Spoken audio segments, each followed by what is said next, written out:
perspectives. So, coming to my panelists, today we have three guests, starting maybe with the guests present in Brussels on Bruegel premises, Dr. Marie Lemuel, who is an economist and an affiliate fellow of Bruegel, working on the macroeconomic impacts of climate policy. Prior to joining Bruegel, she did a postdoc in Tilburg University when she worked on the effects of innovation on economic growth and productivity. And she maintains her affiliations with the Tilburg Law and Economic Center, continuing to teach economic growth in the Master of Economic courses. Then we have Sarah Coupeschon, who is the research officer at the Foundations of Abbé Pierre, dealing with issues related to housing access and supporting people's claims for their rights. And she has been engaged in the fight against homelessness and the implementations of right and housing for many, many years. And last but not least, we have Thomas Pellerin-Carlin, who is director at Jacques Delors Energy Center, and there's a senior research fellow also there. His work focuses on European Union energy policy, and as a director, he works among others on the EU Energy Union and social dimension of the energy transitions, energy citizenships, and energy sufficiency. He also teaches in the College of Europe at Sciences Po and at the Sorbonne. Today, I would like to ask all of you, hoping for a really fruitful discussions and possibly some calling as well, on the ability or maybe inability of European Green Deal to deliver equal and just society and net zero economy at the same time. So today we are very much aware about rising energy prices, and maybe we should be afraid that they will also rise in the future. And the costs of the Fit for 55 package in this next decade will be really high for Europeans, and more broadly, that the implementations of European Green Deal will increase the inequality and poverty in Europe. Do you agree with that? Or if so, can it be risky to really fast forward or fast track the European Green Deal? Because it may endanger public support for the transitions in parts of Europe, in particular in Central Europe. Do you agree with that, or maybe not? What are your reflections on this topic? Maybe we'll start with Marie. Great, thank you very much. So very interesting question, and indeed, I would say my general answer would be indeed we need to be, if not worried, at least highly vigilant about the social consequences of decarbonization. So this winter we have a particularly salient and obvious problem of the rise of energy prices, but it's a little bit short-sighted to blame it on decarbonization and the European Green Deal. Because really the phasing out of fossil fuel intensive energy sources is only one part of the reason why energy prices are so high for this coming winter, and it has also to do with picking up of demand in Asia and import constraints on natural gas for Europe. And I would highlight the UK energy system as one that has shown how a rather rapid phasing out of coal, the most fossil fuel intensive, the most carbon intensive supply for energy, has actually made their energy system more reliant on gas, and the observed increase in gas prices that we see this winter is kind of driving the situation right now, where we see many energy suppliers going out of business. So I would take the current situation more as a warning sign and as showing us how rapid transition might increase the vulnerability or the sensitivity to external factors. But I wouldn't take it as a sign that phasing out of carbon-intensive energy is going to increase prices throughout. What I would actually like to draw our attention to is that there might be some less obvious or more long-term consequences to decarbonization that actually have important social consequences and that require careful thinking about how to design redistributive systems and income support. And there's a lot of, well, there's some economic evidence that has looked at, for example, of the introduction of carbon taxes in Canada, or also the use of the ETS price on the UK energy market to see what happens to inflation, energy inflation, and general economic vitality after sudden unforeseen increases in energy prices. And the conclusion of this analysis, this empirical work, is that at the end of the day, it's not so, the problem of transmission of carbon prices into the general economy doesn't necessarily lead to overall increase in prices, but what it does do is act as a negative demand shock. So it really impacts households' ability to consume, and it affects their demand, and thereby having knock-on effects on incomes. And so this kind of suggests that, at least in the sort of medium run, we need to be very careful about what's going to happen to income distributions. Highlighting really the need to have national policies that support incomes of households that work in vulnerable sectors. So it tends to impact workers who work in sort of demand responsive occupations and sectors such as retail, personal services, you know, some of the ones who were most sensitive to for example, the COVID shock. And these might not be the obvious households to think of when we think of the energy transition and the impact on incomes. And the last point that I think we need to bear in mind when thinking about the social effects of this push towards decarbonization is that what really matters is not so much that the price of carbon-intensive goods are going up, but it's the ability or the availability, sorry, of alternatives that to emerge on the market. And these, you know, increased energy prices are particularly painful because there's very little substitution that households can turn to in the short run. And so if we think back to what happened with the Yellow Vest movement, is that, you know, people were taking a given set of prices when they made a choice regarding the trade-off, for example, on housing costs versus transport costs, and then all of a sudden the relative prices were changed, whereas they had made sunk investments, for example, in mortgages to live in areas where real estate might be cheaper but had to compensate with higher transport costs. So all of a sudden increasingly transport costs left these households feeling unable to respond to this new situation and kind of stuck, and that's a large part of the discontent. So when designing policies, one needs to think not just of income support and poverty alleviation measures, but also quickly incentivizing the emergence of alternative solutions. So for example, electric cars or energy efficiency in buildings and things like that. Thank you for this intervention. I would like to, before I'm going to pass the floor to the next speaker, I would like to go a little bit more in deep, asking you for some particular part of your intervention. Namely, you mentioned that this problem might affect certain types of households. People are working in certain sectors, maybe people that work in certain places even more. Yes, that you can have some joint effects of rising prices, of deindustrialization, of decarbonization that may affect certain industrial centers, smaller towns.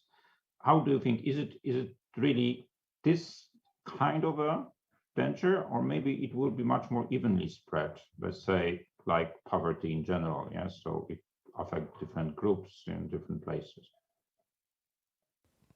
Right, yeah, thank you very much. Also a very interesting question.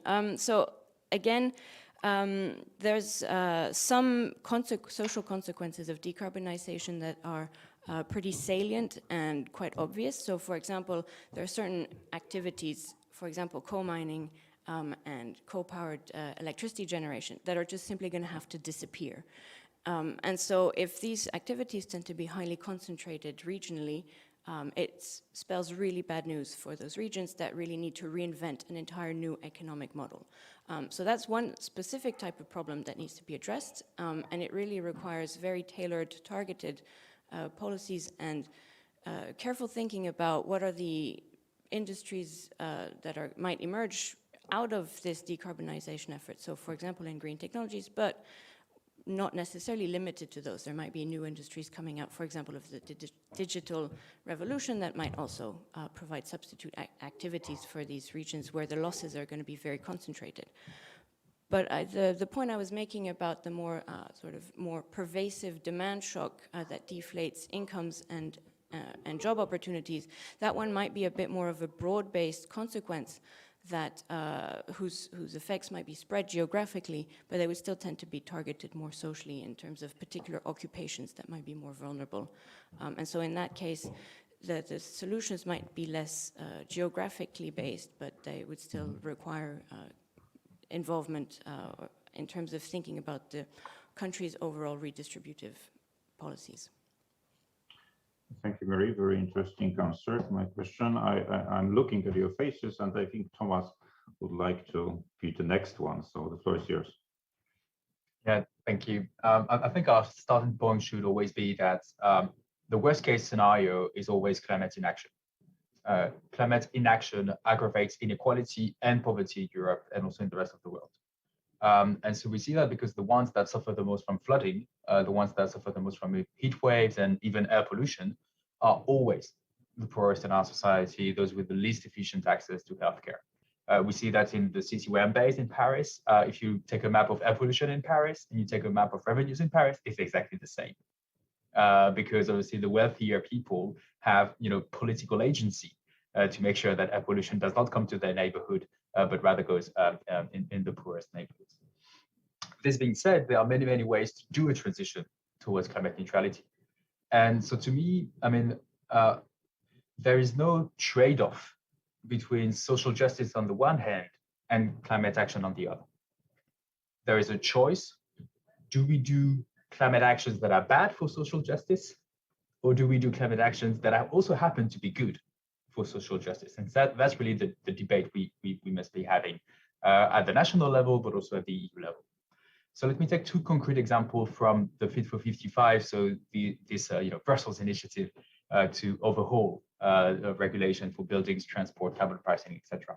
And let me take one good example and one bad example.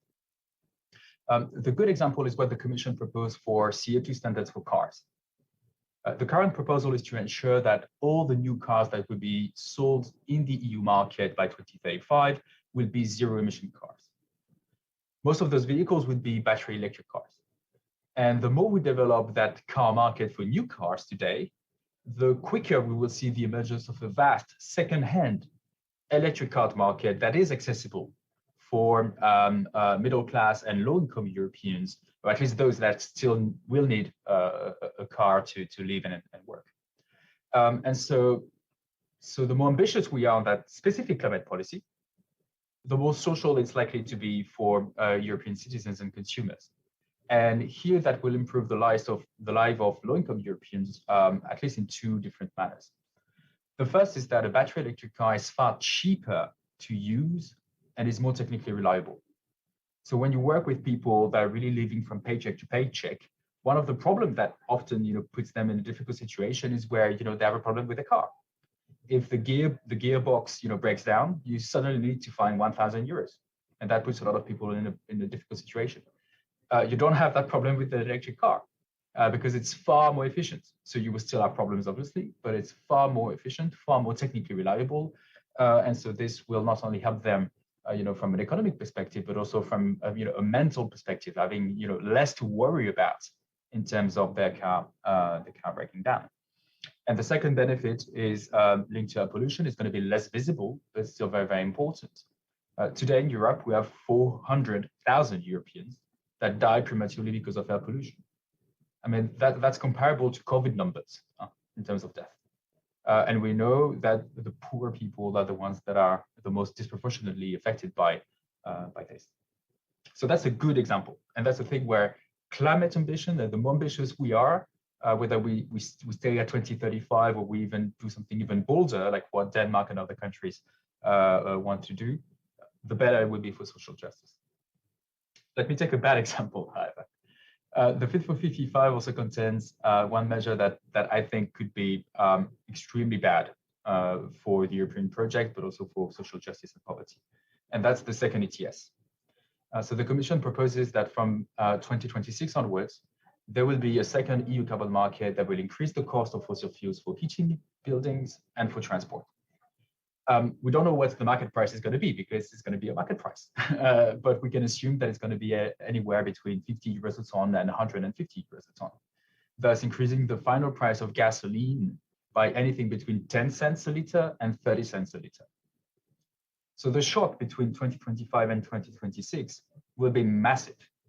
And I really struggle to see how one can avoid a massive political backlash coming from countries where the situation is already very tense. And just to name two countries where we saw those backlash in the last decade, Bulgaria and France. And so to me, the question is not even to wonder if there's going to be a backlash. It's if the EU adopts ETS2, there will be a backlash. I don't know whether this backlash will happen in 2026 when ETS2 really kicks in, or whether this will happen as soon as 2022 in France, given the French presidential election context, where currently the two leaders of the anti-EU extreme right are currently pulling at 35%, with those 35% currently being split between Eric Zemmour and Marine Le Pen. So this political backlash is not something to worry for the the medium term or the long term. That's really an imminent risk. Thank you for that. I was listening really carefully and maybe challenging you a little bit. Yes, you when talking about cars industry, I remembered a recent intervention of the CEO of Stellantis. Yes, so one of the largest companies, motor companies, automotive companies internationally. He basically said 2 days ago or something like that, that fast tracking the transition in the car industry is very risky because basically they will not be able to sell those cars cheap enough for the middle class even to afford them. And therefore they will have to downscale the business. So basically, focus on rich customers or something like that. And it will, of course, will mean a lot of job losses. I know that countries are trying to counteract it, for instance, fast tracking and at the same time subsidizing the acquisition of cars. But then you can argue that if you subsidize, let's say, for carbon taxation, the purchase of new cars and new electric vehicles, basically you are subsidizing the rich. So how do you respond to this? Yes, how are there some trade-offs in this transition if we really push it? First, we should never think that what a specific CEO says is the truth. Huh? So Carlos Tavares has a good track record of being, let me put that in terms that are legally correct, let's say ingenious in the way he talks about electric cars.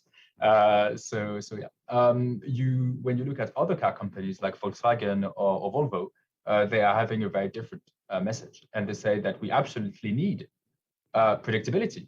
So we need an end date that is clearly set, so we can prepare and organize and make sure that we do the transition in the best manner. This, however, means that obviously there will be, social impact, but the social impact will not be on the car industry overall. Currently, they are already able to produce electric vehicles at a cost that is almost similar to the cost of ICE engine. And we see the cost of electric vehicles going down because we're investing in Europe a lot in gigafactories for batteries, and the cost of batteries is also going down. So today, already in 2021, the cost of a full electric Dacia vehicle is 17,000 euros, which is very, very similar to the cost of just a new car already, and that's the situation today. So most of the social impact here will not be really on consumers and customers. It will be on workers, obviously, but here it won't be on the workers of the entire automotive industry. I mean, when you build an electric car, you still need seats for the cars. So the people that are building the seats for the cars are not going to have any, not going to have any impact. So the people impacted will really be the people that are linked to the diesel and gasoline engine. And here we need to go into more details of looking at where exactly those people are working. But my understanding is that the region that will be the worst impacted by that is Baden-Württemberg in West Germany, which happens to be one of the wealthiest regions in Europe. So there are ways to ensure that during the next 14 years that we have, that Baden-Württemberg finds a way to have a thriving economy even without such a reliance on diesel engines. Thank you, Thomas. And then coming to Sarah, of course, with the general question, but maybe I would like, because Thomas has talked a lot about cars, maybe we can focus about buildings and, you know, costs of livelihood associated with heating prices, etc. Especially that it is related to the problem of really poor, those that are maybe already homeless or on the verge of homelessness, or those that are really endangered with the everyday bills. So how can you refer to European Green Deal in this context? Yeah, I think it's interesting to have a social vision also on this point, and not only climate view. And what I want to highlight is maybe the situation of the housing market and the poverty in Europe. And just to give you some numbers, not too much, because after that it's not really interesting. But in Europe, you have 72 million people in poverty. That means that they live with low income, really low income, and they already have difficulties to live with their income. So after the crisis, and with the context of the increase of price of energy, you ask about who will be touched by this increase and the problem of the renovation wave and the way that we can help them.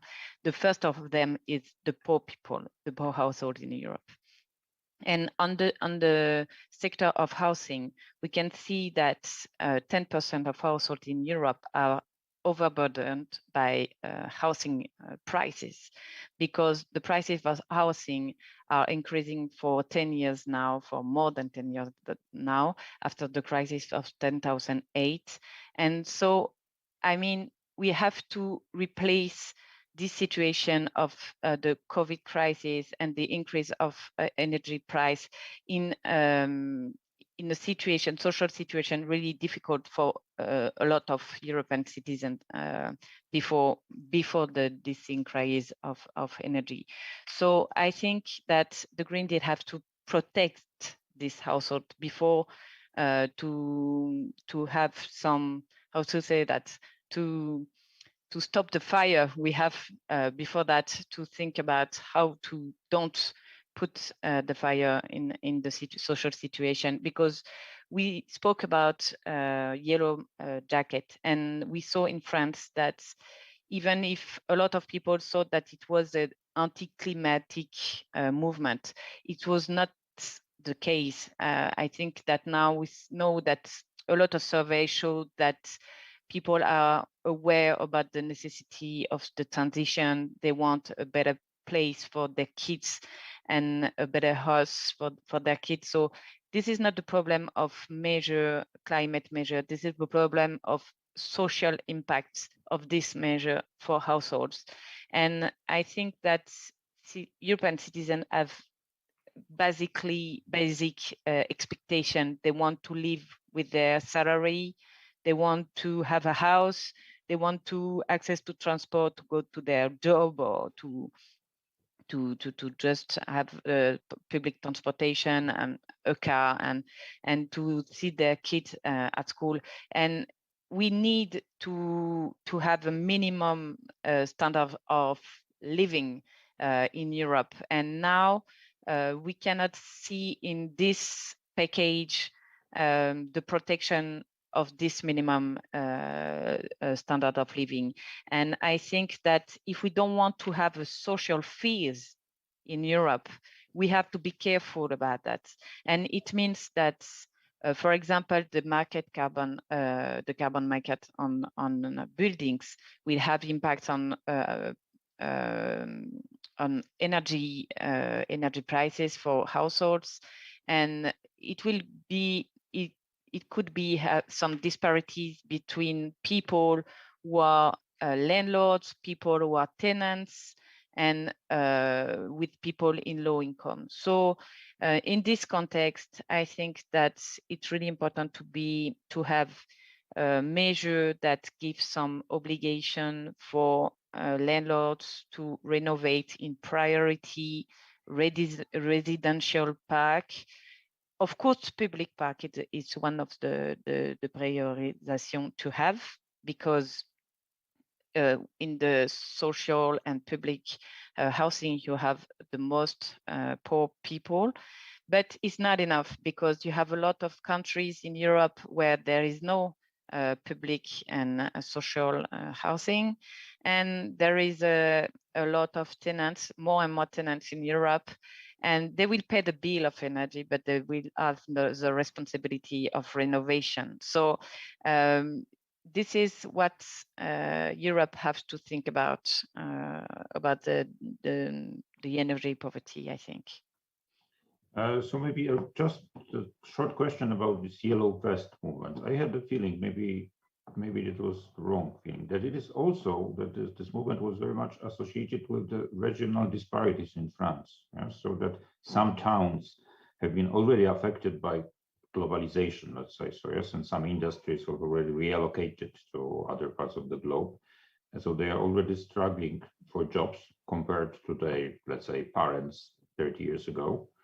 And now another shock is coming that can make it even more different. So is it rather a job to fix it for social policy, or for regional policy, or for some other policy? How do you think? The difficulty with the regional policy is, in fact, you will have a better picture of the situation at the regional level. So, for example, regarding the way that we can use the European funds on the ground, the regional policy is interesting because the region knows where is the needs and what they have to target to respond to these needs. But in another way, you can, in France, for example, if we look at FEDER, sorry, I don't know the acronym in English, European Regional Fund, it's really difficult for the region have to write it in his operational program. And if it's not, all the region cannot access to this fund. So it can also provoke some disparities from the one region to another one. So we need a dynamic at national and European level to push every people who are working on that point to create a dynamic and to have it on the ground at the end. But I think different levels are necessary. Thank you. The second question that I would like to ask to all of you, and starting, of course, from the only person among us who is free of headphones, so namely Marie. So is the question of general about European Green Deal, is it from your perspective balanced enough from the perspective of social inclusiveness or not? If it is not balanced, we have already heard that maybe taxing fuels is not a good idea, both in housing and in transportation. Are you also skeptical or not? What is missing? Maybe it's perfect from your perspective. Right. Very tricky question, this one. So I tend to, I also kind of want to jump back on the points made by Sarah, because I think it's a good element to answer this question about whether the package itself is balanced in terms of social inclusiveness. And so as Sarah correctly pointed out, this transition is happening in a context where there are a lot of vulnerable people. There is high levels of poverty and income inequality, and by its mechanisms, it will, as you said, kind of put oil on the fire, make some things worse. But then the actual design of policies are really targeted towards achieving decarbonization. And it's, I think, a little bit misleading to think that the European Green Deal itself should be targeted at fixing all of the problems of social inclusion. I think it's a slightly more nuanced way of thinking about it, but it should remain first and foremost an instrument to push decarbonization, whilst bearing in mind that it's going to have social consequences, but itself is not an instrument for solving all of these other long-term problems on these other topics. And so to answer the question, is the European Green Deal taking into account enough the social inclusiveness? I think it also raises the question of, is it supposed to be across countries or within countries? And so there are certain initiatives, part of this policy package, that are trying to address the cross-country distributional effects. So if we think, at the European level, the regions that are going to be most affected by this push is low-income, high-carbon regions.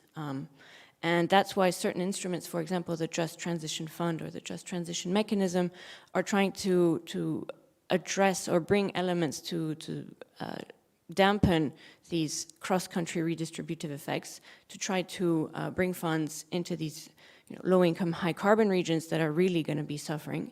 But then the issues raised more about access to transport, access to housing, those tend to be more national level considerations, and probably national level policies are better adapted to addressing these problems. And again, just jumping back on the points made by Sarah, that at the end of the day, the most efficient policies might be regionally determined, because they really respond to the needs of the region.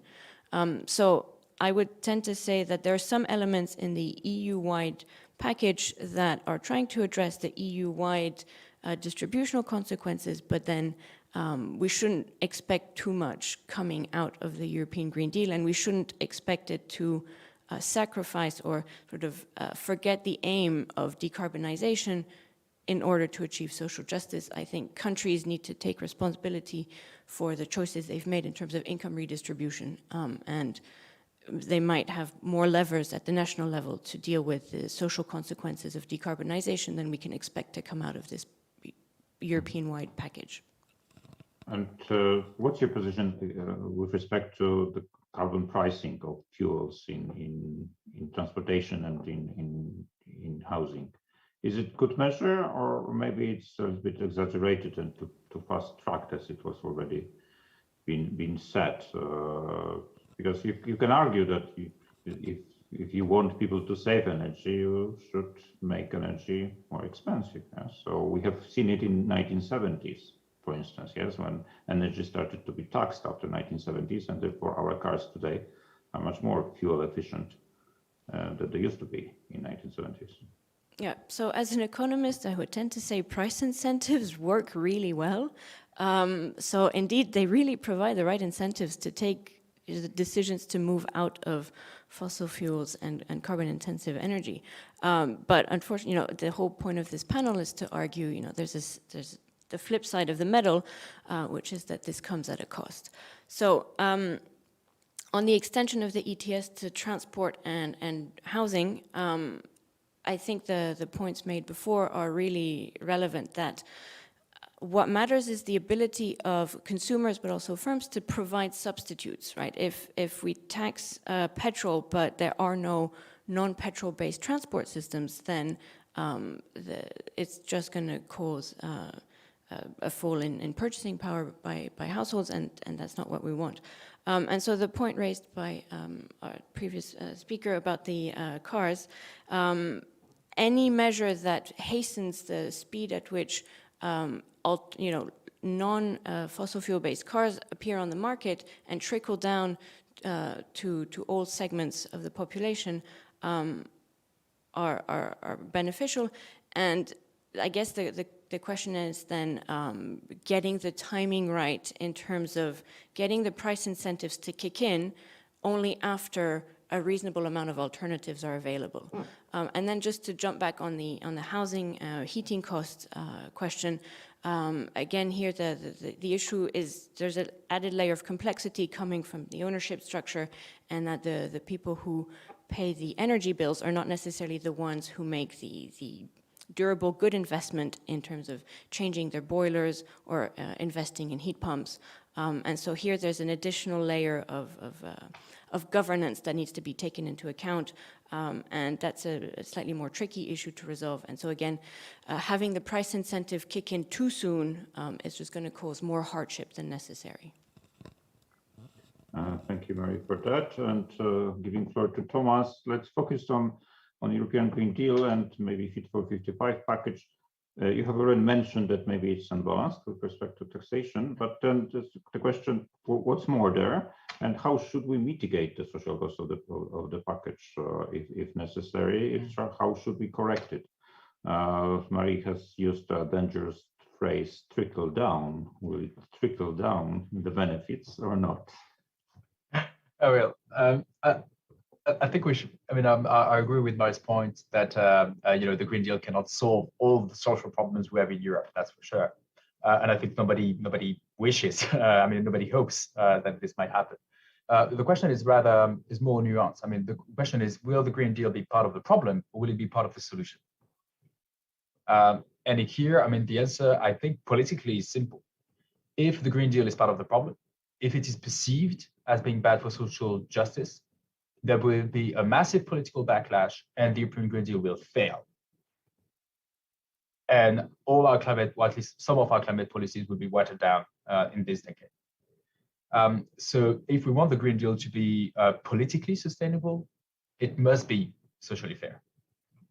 So we must, do policies, concrete policies that really improve the life of people on the ground in Europe, outside of Brussels, outside of national capitals, in order to make sure that the Green Deal is perceived as being not only ambitious for climate, which obviously is its #1 priority, but also part of the solution to address social inequalities. From that perspective, the Fit for 55 is not well balanced yet. But there are at least two key elements to make it much better. One is still in the hands of the Commission, and the second one is currently in the hands of the Parliament and the Council. So first, we need an EU regulation to push homeowners to renovate the buildings they sell and they rent. We need that first and foremost from a climate perspective. And this will work better than any price incentive for a simple reason, because we are in an economic sector where we have a lot of asymmetrical information. And we have extensive economic studies that show that in a situation like in the building sector, when you have such massive upfront cost, when you have such massive asymmetrical information, having just a market price that changes the cost of fuel is very inefficient from an economic perspective, and therefore also from a climate perspective, while having a regulation is far more effective as a policy. And by the way, we can do both. Huh? We can do a market carbon price plus this kind of ambitious regulation. So here we know that the European Commission is considering to include such provisions, the so-called minimum energy performance standards, in the forthcoming review of the Energy Performance of Building Directive. And my colleague at the Jacques Delors Institute, Camille Defard, just published a paper on how to implement such ambitious minimum energy performance standards. And I really hope the Commission is going to overcome the current internal struggles it's been having on that topic to deliver something that is ambitious from both a climate and a social perspective. The second thing is the Commission proposed a social climate fund in July. This is an important step in the right direction. And so here again at the Jacques Delors Institute, we've been working on that. We published a couple of papers on this. And we think that the first best solution would be to implement the social climate fund using revenues from the first ETS and not do the second ETS at all because of its socially regressive impact. And we should do it not now, and maybe do it in 5 years or in 10 years, come back again on that debate, especially if the regulation has been put in place to create alternative solutions that really are present everywhere in Europe, not only in metropolitan capitals of the continent. Nonetheless, if EU policymakers based in Brussels continue to choose to go ahead with the ETS2, which to me seems the most likely scenario still today, then they should absolutely make sure that they earmark 100% of the ETS2 revenues to the social climate fund. And it needs to be 100%. Anything less than that will not be politically sustainable. It's a bit like biological agriculture, if you want. People agree to buy more expensive goods when they are biological because it's 100% biological. not because you have like 50% less pesticides. So this 100% is absolutely vital. We need 100% of the ETS2 revenues to go to the social climate fund. And this would create a massive pot of money, of EU control money. Here we're talking about hundreds of billions of euros throughout the coming decades that can finance national plans for socially fair energy transition, including specific measures to finance the deep renovation of buildings where energy poor people are living in, and also measures to develop the scale and improve the efficiency of public transport and support the rollout of electric bikes, electric motorcycles, electric cars in rural areas. And so to me, that would be a great example on how you can do something that is very ambitious from a climate perspective, and where the Green Deal, the European Union, is part of the solution to address the issue of social justice. So I really hope the Parliament will kind of, they talk big about making the transition socially fair. Now they have a chance to really walk the talk by asking that 100% of the ETS2 revenues go to the social climate fund. It's a very interesting idea. I understand that it might be very, very hard to implement actually on the of the EU, because the governments will struggle, because there's always a problem who will get the money and how much of the fund, and how the burden will also be shared. It's much easier somehow to tax gasoline, because everybody is driving cars with the same intensity, but not necessarily everybody is burning coal with the same intensity, etc. So this question, is it feasible? And then do you think that in this fund should be some national pockets, or rather competition for projects all over Europe? I think we can start working based on the Commission proposal, which has an overall design that is okay, that really requires improvements. But essentially, the idea is a bit similar to what happened during the COVID crisis with the recovery and resilience plans. So the idea would be that each country has a pot of money that is dedicated to it, and that you address that based on several elements, including the share of the population living in rural areas, the importance of energy poverty. So to essentially make sure that you have more money going to the countries that actually need that. So obviously, more money going to Bulgaria than Sweden, just to be 100% clear on this. And then the idea is that you have national plans being built by the national governments. Where I think there should be improvement is that, given the importance of that, it should not be like in the recovery where this was done by national governments in isolation, essentially. It should be something that is done nationwide. So beyond the government, with the parliament, with the local entities, with the NGOs, etc., that contribute to that plan. And so that plan is then submitted to the Commission. You have a bit of an iterative process to improve the plan, and then the Commission delivers the funding for those plans. And if we do that, then we have some quite important degree of European Union control over the way the money is going to be spent. And then hopefully we can use that to make sure that it is first spent for social measures, second, spent for effective social measures. Thank you, that's very interesting idea. I have to read the paper published by Jacques Delors, and you should also, to our listeners. So coming back to Sarah, what do you think about the missing gaps in the European Green Deal and Fit for 55 package right now?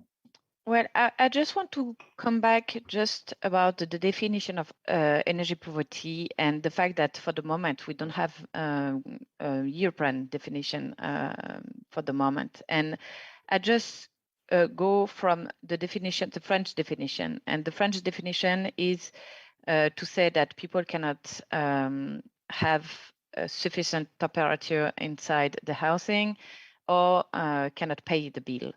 And why? The two causes are the building, the state of the building, and the low income situation of households. So I think that we have to manage these two causes to respond to the energy poverty at EU level. And to improve the building condition, we have the renovation wave, we have really volunteer policy at EU level, and we think that it's really great. And we hope that with the EPBD, we will have minimum standards of performance of buildings, but not only minimum standards, also some targets for this for the renovation on as I said, residential private housing with some ambitious level of renovation. We would like that it will be global renovation and just on little things, little building in the house. And we have to have some social safeguards. And for example, we didn't talk about that, but we can observe some gentrification phenomenon in some cities where the housing market is really stressful. And with this phenomenon, we don't only touch the poor households, we also touch the mid-class citizens. And it's important to see that the impact on the housing market will have impact on living conditions, on, of course, strong consequences for poor households, but also for mid-class citizens. And as Thomas said, I think that to have this in mind, it's also something important for the EU, the way that people perceive EU and EU measures on the ground. Because, for example, if I live in rural cities and I need my car to go to work, and I just rent a poor house with bad condition, and I know that my bill of energy will rise because of EU measures on climate. I will not understand for who are these measures. So I think that it's important to protect tenants, for example, who are really vulnerable on housing markets, and to have in mind the phenomenon of gentrification. And the other side is the effect on income. And we talk about the fund, social climate fund, and we need some good compensation. We have in France chèque énergie, which is some money giving to households to have them to pay the energy bill, but we think that the amount is not enough regarding the increase of prices. So we have to be really careful about the effect of Green Deal on income and the power for people to live, and they don't have to choose between eat or heat or transports. So the reality of a lot of people in Europe is that, and we have to have this in mind. At the end, I would like to propose something. Maybe we could think about Europe can be at the beginning of energy rights, basic energy rights, fundamental rights, I mean. And for example, in France, we ask with ABP Foundation to stop the cut of energy during all the year, because we think that we are one of the most rich, the richer country in the world, and it's not possible to think that some families are in the dark with their kids during and living and cannot have the fridge, cannot have the phone, can have just live the daily life minimum standard living, and so we ask for to forbidden the cut of energy, and we think that EU can bring this right at EU level with a long-term result, but it's important to think also about what we want for Europe and fundamental rights. At the same time, France, as far as I know from statistics, maybe I'm wrong, but France is really far ahead in renovating houses than some of other European countries, including, for instance, Bulgaria. So there is a lot to be shared, yes, about the experiences, because the challenge is huge. So as far as I understand, the policy regarding renovation you've mentioned is something like 3% of buildings should be per year renovated. So it's a lot, yes, just to finish 100% in 30 years. So this is really challenging. Do you think this is really feasible, taking into account all those issues that are affecting people on the ground there? Yeah, I think that, of course, we have to take care about the fact that some countries are really far from others in the transition and the renovation of the buildings. But it will be necessary to give some fund and enough support to those countries to manage the transition. And this is, well, this is the European contract to help each other to do some policies. And I think in France, for example, we still have difficulties to manage to have some global renovation. And even if we had my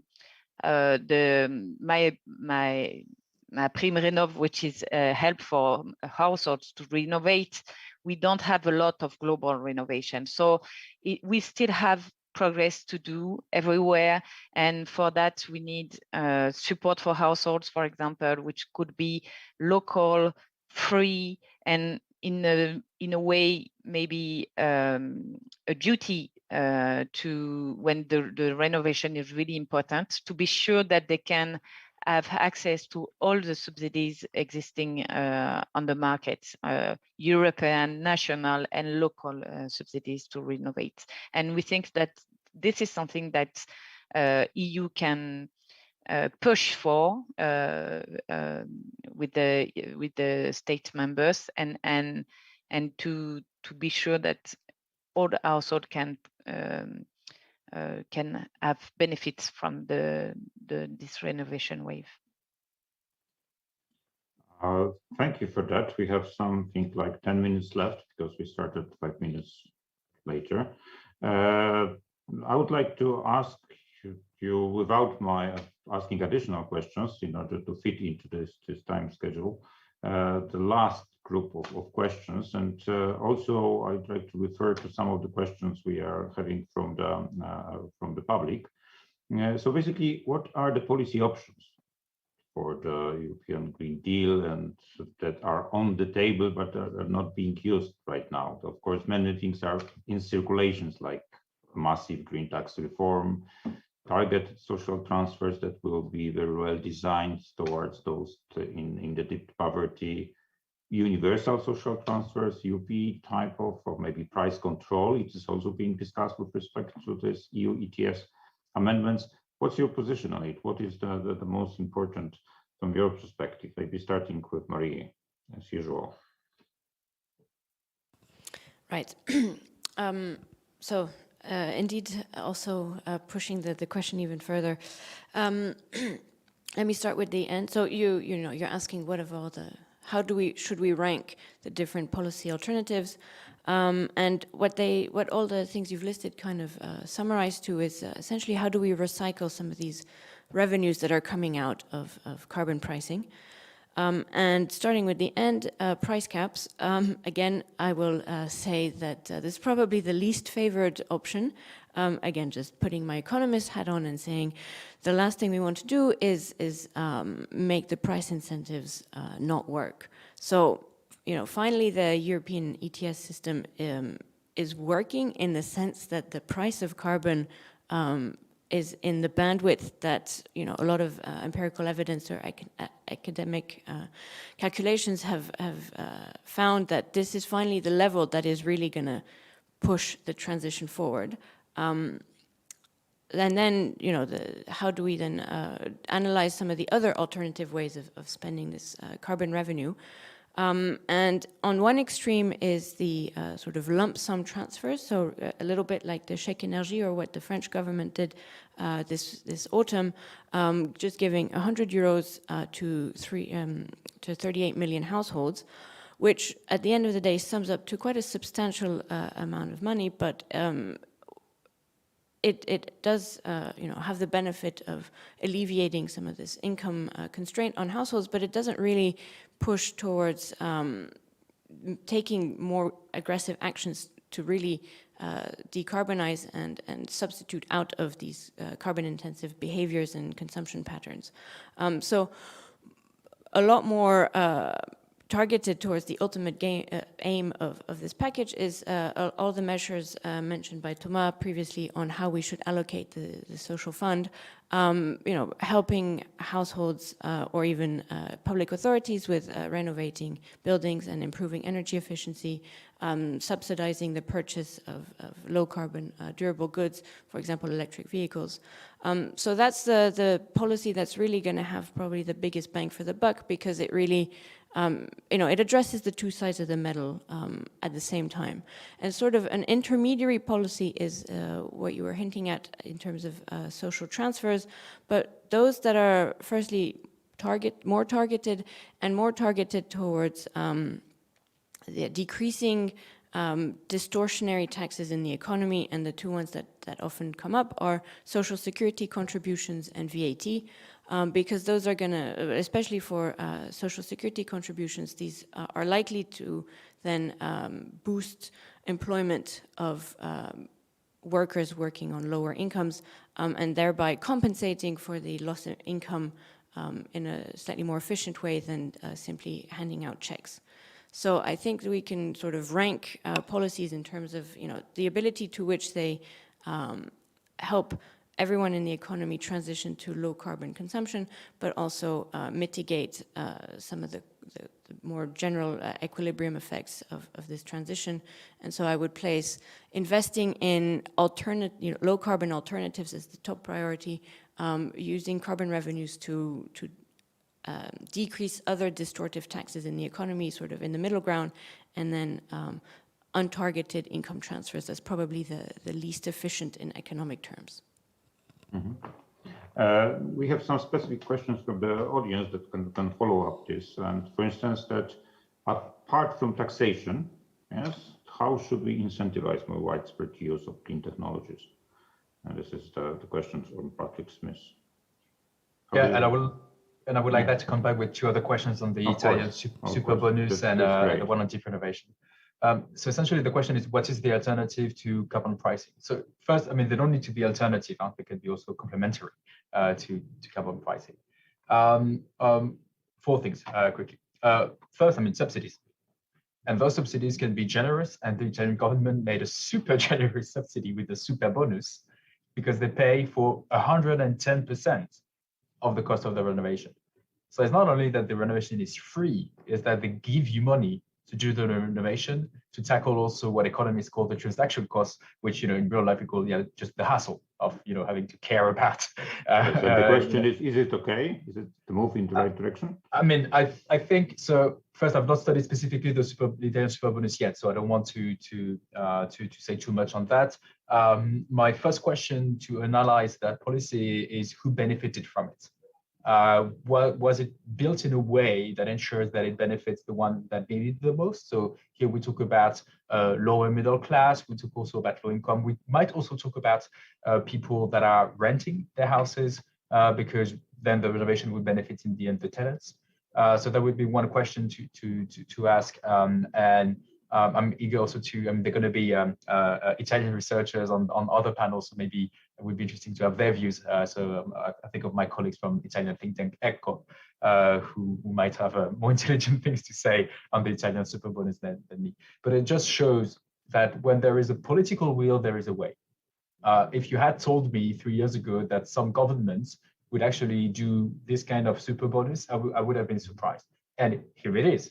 So it shows that this is possible. Whether it's the right policy, at least on my side, I think it's too soon to tell. But it might be the right policy, not necessarily for everyone, but at the very least for the people who need it the most, the poorest Europeans.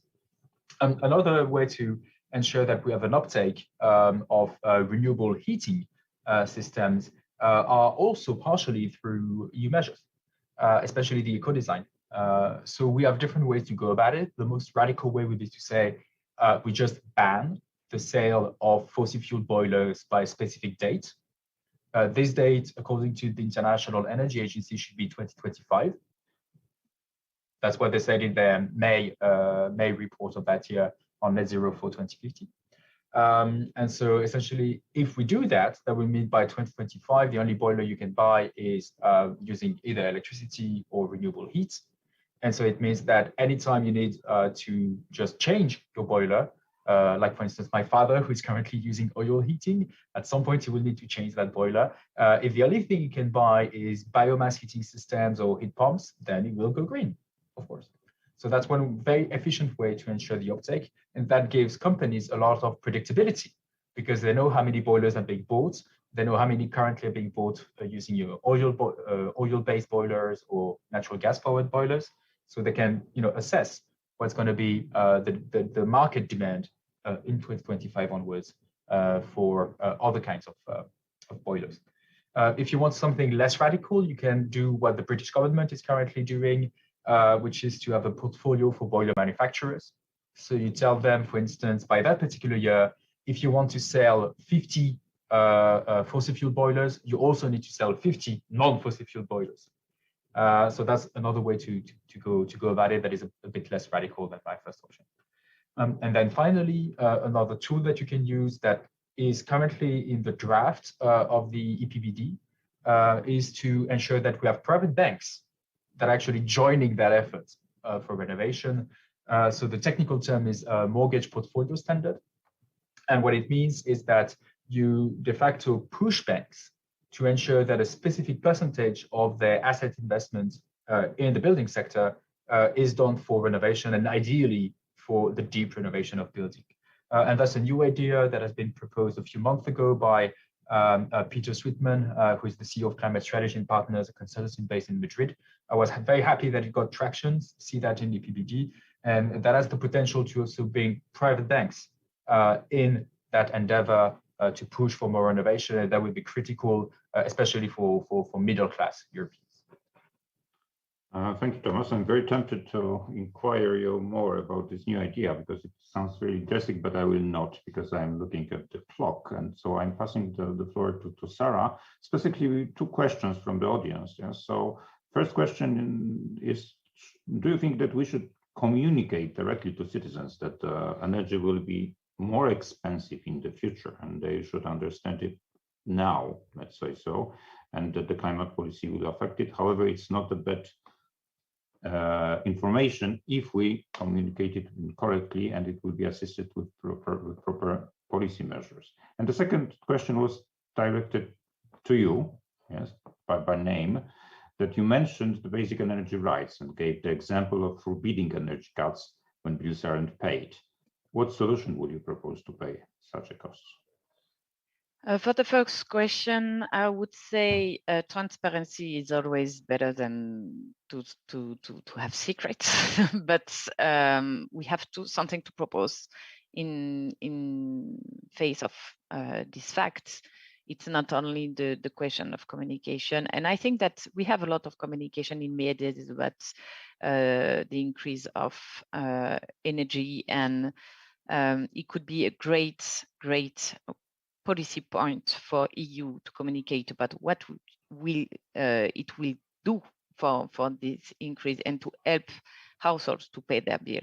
So that's my point. I think that it's better to have transparency and to communicate about what EU and national states will put some measure to respond to those difficulties for households. That's the first question, and the second one is about the cost basic energy rights, and that you gave example about forbidding energy cuts when the bills aren't paid. How would you implement such a solution? Yeah, in France, we propose it only for people who have electric meters, digital electric meters. And the idea is not to cut, but just to down the I don't know to say that in English. I'm sorry. The current that goes through the wires. Yeah, to lower down the electricity, and the cost at the end to 1,000 kilowatts, and it allowed people to have to charge the telephone, to have a fridge, and to have a light. And the cost is assumed by a furniture company. For example, EDF in France already announced that it will not cut anymore. Okay, thank you very much, Sarah, for this intervention, and thank you all. That was a marvelous panel, really. It was a pleasure to listen to you and to challenge you a little bit. So I really learned a lot, and I think that also our audience has learned a lot. Very much encouraged everybody to visit pages of Bruegel, of Jacques Delors Foundation, of Foundation up here, just to understand more about this issue. Thank you very much, and I'm giving the floor back to the organizers. Thank you. Dziękuję. Thank you. Thank you very much. Okay.